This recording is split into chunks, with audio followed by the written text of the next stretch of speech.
2026 குரு பெயர்ச்சி வச்சு செய்யுமா? Hello everyone, welcome to astrologic lab channel. So last வீடியோவில் வந்துட்டு குரு பேச்சுனா என்ன அப்படிங்கிறத பார்த்துருந்தோம். குரு டிரான்சிட்டிங் ஃப்ரம் ஒரு ராசிலேருந்து இன்னொரு ராசிக்கு டிரான்சிட் ஆகிறதான் வந்து பார்த்துருந்தோம். ஓகேங்களா? ஸோ இந்த டிரான்சிஷன் வந்துட்டு எப்படி இருக்க போகுது, இந்த குரு பயிற்சினால் என்ன எஃபெக்ட்ஸ் இருக்க போகுது, பலன்கள் இருக்க போகுது அப்படிங்கிறத இந்த வீடியோவில் நம்ம பார்க்கலாம். ஸோ நம்ம இந்த ஜூபிட்டர் டிரான்சிஷன், அதாவது குரு பயிற்சி அப்படிங்கிறத வந்துட்டு போன வீடியோவில் பார்த்துருந்தோம். மிதுன ராசிலேருந்து கடகராசிக்கு பயிற்சி ஆகிறார் அப்படிங்கிறத வந்து நம்ம பார்த்துருந்தோம். இது திருக்கணித பஞ்சாங்கம் அண்ட் வாக்கிய பஞ்சாங்கம் ரெண்டு நம்ம ஃபாலோ பண்ணுவோம். வாக்கிய பஞ்சாங்கத்தின் படி பார்த்தோம்னா 26 மே மாதம் 26 2026 வந்து பயிற்சி ஆகிட்டார் அப்படின்னு போட்டுருக்குது. திருக்கணிதத்தின் படி பார்த்தோம்னா 2 ஜூன் 2026 டிரான்சிஷன் ஆகிறாரு. ஸோ ஒரு 1 வீக் டிஃப்ரென்ஸ் தான். இதை நம்ம அதிகமாக பெருசாக எடுத்துக்க தேவையில்லை. ஸோ நம்ம வந்து 2 ஜூன்லேயே நம்ம கிப்பப் பண்ணிக்கலாம். ஸோ இப்போ கடகராசிக்குள்ளே என்டர் ஆகிருக்காரு 2 ஜூன் 2026. ஜூபிட்டர் வந்துட்டு ஒரு ராசியில் பார்த்தீங்கன்னா 12 மாதங்கள் இருப்பார். 12 13 இருக்கும். ஸோ ஆவரேஜ் 12 மந்த்ஸ் அப்படின்னு எடுக்கலாம். இப்போ வந்துட்டு ஃபஸ்ட்டு இது 3 மோஷனாக மூவ் ஆகாரு. ஒரு ராசியில் என்டர் ஆனி forward motion, retrograde motion. Retrograde motion பார்த்தீங்கன்னா நம்மளுடைய ஜாதகம் அண்டு ஆஸ்ட்ராலஜி படி பார்த்தீங்கன்னா ரிவர்ஸில் போகுது அப்படிங்கிற மாதிரி ஒரு விஷயங்கள் வரும். தென் அகெயின் ஸ்ட்ரைட்டாக ஃபார்வர்ட் ஆகி அடுத்த ராசிக்குள்ள என்டர் ஆவார். இப்படிங்கிறது தான் வந்துட்டு ஒரு ஜூபிட்டரோட விஷயங்கள் இருக்கும். ஸோ இப்போது கடகராசியில் என்டர் ஆகிருக்காரு இல்லைங்களா? 2 ஜூன் 2026 31 அக்டோபர் வரைக்கும் பார்த்தீங்கன்னா ஃபார்வர்ட் மோஷன், ஸ்ட்ரைட்டாக ஃபார்வர்டாக போகக்கூடியது. இந்த 5 மாதமும் வந்துட்டு அதாவது 30 டிகிரி 30 டிகிரி கிராஸ் பண்ணுறாரு அப்படிங்கிறது வந்துட்டு இதில் வரும். இது வந்துட்டு ரொம்ப ஃபாஸ்ட்டாக போகிறாரு அப்படிங்கிறது வந்து குறிக்குது. வெறும் 5 மாதத்தில் ஒரு ராசிலேருந்து இன்னொரு ராசிக்கே, அதாவது கிட்டத்தட்ட கடகத்திலேருந்து சிம்ம ராசிக்கே வந்துட்டு அவர் டிரான்சிட் ஆகி போகிறாரு அப்படிங்கிற மாதிரி ஆகுது. அதாவது சிம்ம ராசியோட பார்டர் கடகத்தை கிராஸ் பண்ணி சிம்ம ராசியோட என்டர் ஆகக்கூடிய அந்த போர்ஷனில் வந்துட்டு அவர் இருப்பார் அப்படிங்கிற மாதிரி தான். அப்போ ஒரு ராசிலேருந்து இன்னொரு ராசிக்கு இப்போ மாறிடுறாரு இல்லையா? அந்த மாதிரி ஒரு விஷயங்கள் வருது. ஸோ ரொம்ப சூப்பர் ஃபாஸ்ட் அப்படிங்கிற மாதிரி இருக்குது. இந்த சூப்பர் ஃபாஸ்ட் எப்படி இருக்குதுன்னு பார்ப்போம். போன வருஷம் பார்த்திங்கன்னா மே மாதம் 2025 வந்து குரு பயிற்சி ஆயிருக்குது. இப்போ நம்ம பார்த்தோம்னா ஜூன் மாதம் இந்த இது அப்போ வந்து ரிஷபத்துலேருந்து மிதுனத்துக்கு போயிருப்பார். ஆனால் இந்த இதில் பார்த்திங்கன்னா இந்த கடகராசியிலிருந்து சிம்ம ராசிக்கு வெறும் 5 மாதத்தில் வந்து டிரான்ஸ்ஃபர் ஆகிறப்போ ரொம்ப சூப்பர் ஃபாஸ்ட்.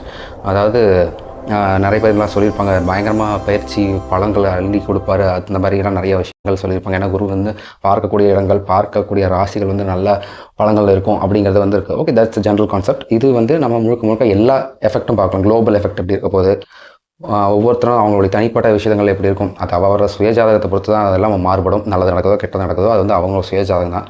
இந்த பொது பலன் எப்படி இருக்கும் அப்படிங்கிறத நம்ம இப்போ பார்ப்போம். அதில் பார்த்தீங்கன்னா இந்த சூப்பர் ஃபாஸ்ட் அப்படிங்கிறது வந்து ஒரு பயம் அப்படிங்கிற மாதிரி விஷயத்தை தான் நமக்கு வந்துட்டு முன்னிறுத்துது.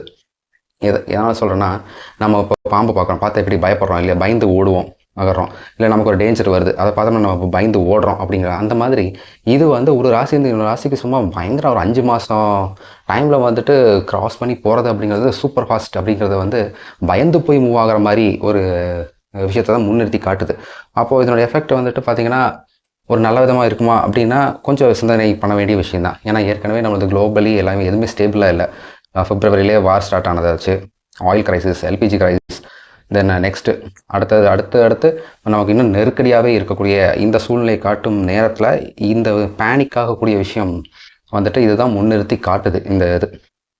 ஸோ இப்போ வந்து அந்த மக்களுடைய விஷயங்களை பார்ப்போம் எப்படி இருக்கும். இப்போ ரொம்ப ஃபாஸ்ட்டாக போகிறாரு இல்லையா? இப்போ பார்த்திங்கன்னா குரு வந்துட்டு ஃபினான்ஷியல் ஸ்டேட்டஸ் கொடுக்கக்கூடிய ஒரு ஆள், குழந்தை பாக்கியம் சம்மந்தப்பட்ட விஷயங்களை கொடுக்கக்கூடிய ஆள், சாப்பாடு, தானியங்கள், உணவு ப்ரொடக்ஷன்ஸ், இந்த விஷயங்கள்லாம் வந்துட்டு முன்னிறுத்தக்கூடிய ஒரு இப்போது இது நம்மளுடைய லைஃப்பில் எப்படி ஒரு இம்பேக்டாக கொடுக்கக்கூடாது அப்படின்னா, மக்கள் வந்துட்டு ஏதாவது விஷயத்தில் வந்து இன்வெஸ்ட் பண்ணோம். ஏன்னா ஃபைனான்ஸ் இல்லையா?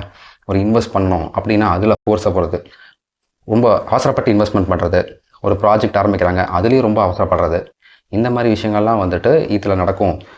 ஷார்ட் டேர்மில் வந்து பணம் கெயின் பண்ணலாம் அப்படிங்கிறது, இந்த மாதிரி நிறைய இது கேள்விப்பட்டிருப்போம் இல்லையா? இன்வெஸ்ட்மெண்ட்லாம் அவசரப்பட்டு பண்ணுறாங்கன்னா அந்த மாதிரி இதெல்லாம் வந்துட்டு இதில் நடக்க வாய்ப்புண்டு. ஸோ பணம் இன்வெஸ்ட்மெண்ட் பண்ணக்கூடிய விஷயங்களில் வந்துட்டு நம்ம ரொம்பவுமே கேர்ஃபுல்லாக இருக்கணும் அப்படிங்கிறது வந்து இது காட்டுது. அடுத்ததாக வந்துட்டு நம்ம 31 அக்டோபர், ஜூன் 2ஆம் தேதியிலேருந்து 31 அக்டோபரில் வரைக்கும் கேன்சரில் ட்ராவல் ஆகி லியோக்குள்ளே என்டர் ஆகிறாரு. இப்போது கரண்ட் சார்ட் எடுத்து பார்த்திங்க அப்படின்னா கேது பகவான் அப்படிங்கிறவர் வந்துட்டு ஆல்ரெடி சிம்மராசியில் தான் இருக்கார். சரிங்களா? சிம்ம ராசியிலிருந்து அவர் வந்து அவர் ராகு கேது பயிற்சி அப்படிங்கிறது வந்துட்டு அரவுண்டு நவம்பர் அந்த டைமில் ஆகுது, அக்டோபர் நவம்பர் டைமில் வந்துட்டு ஆகுது. அப்போது இந்த கேதுவும் கேன்சருக்குள்ளே போகிறாரு, கடகராசிக்குள்ளே போகிறாரு, இவர் கடகத்துலேருந்து சிம்மத்துக்கு போகிறாரு. ஸோ இந்த ரெண்டும் மீட் ஆகுது, குருவும் கேதுவும் மீட் ஆகுது. கிட்டத்தட்ட நவம்பர் அப்ராக்சிமேட்டாக சொல்லணும்னா நவம்பர் 2nd வீக், ஒரு நவம்பர் 10 or 12 அந்த ரேஞ்சில் வந்துட்டு இந்த குருவும் கேதுவும் மீட் ஆகுது. இதில் இன்னொரு பியூட்டி என்ன அப்படின்னு பார்த்தீங்கன்னா, இதே இந்த நவம்பர் இந்த டைமில் பார்த்தீங்கன்னா மெர்க்குரின்னு அழைக்கக்கூடிய புதன் கிரகம் அது வந்து வக்ரம் ஆகுது, ரெட்ரோகிரேட் ஆகுது துலா ராசியில். அடுத்தது வீனஸ் சுக்கிரன் வந்துட்டு ரெட்ரோகிரேட் ஆகுது கன்னி ராசியில். அடுத்தது சாட்டர்ன் சனி கிரகம் வந்துட்டு ரெட்ரோகிரேட் ஆகுது மீனத்தில். இந்த 3மே வந்துட்டு இந்த மாதிரி விஷயங்கள் நடக்குது. 3 கிரகங்கள் வந்துட்டு ரெட்ரோகிரேட் ஆகுது அந்தந்த ராசிகளில். அது இல்லாமல் ஜூபிட்டரும் கேதுவும் மீட் பண்ணுறாங்க அப்படிங்கிறது வந்துட்டு ரொம்ப ரொம்ப கீனாக நோட் பண்ணக்கூடிய விஷயம். எதனால் அப்படின்னா, குரு அப்படிங்கிறது வந்து ஃபைனான்ஸ், நான் ஏற்கனவே சொன்ன மாதிரி வேர்ல்டு ஃபினான்ஸ், அந்த மாதிரி விஷயங்கள், தானியங்கள், உணவு சம்மந்தப்பட்டது, அந்த மாதிரி மோஸ்ட் ஆஃப் தி விஷயங்கள் வந்துட்டு குருவோட விஷயத்துக்கு கீழே தான் வரக்கூடியது. கேதுவோட விஷயம் என்னென்னு பார்த்தீங்கன்னா, இது வந்து கிரகணத்தை தான் குறிக்கக்கூடிய ஒரு விஷயம். அதாவது இவர் சூரியனையும் விழுங்குவார், சந்திரனை விழுங்குவார். சூரிய கிரகணத்தன்னைக்கு நிழல் போய் நம்ம சூரியனை சாப்பிட்ற மாதிரி வர்றது நம்மளோட ஸ்டோரிஸில் சொல்லியிருக்காங்க இல்லையா. சந்திர கிரகணம்னா போய் நிலாவையே அது முழுங்கிரும் அப்படிங்கிறது, அதாவது வெளிச்சத்தை மறைக்கக்கூடியது. The past, find the code and the alignment in this cosmic grand design. It's the Astrologic Lab, yeah, the Astrologic Lab.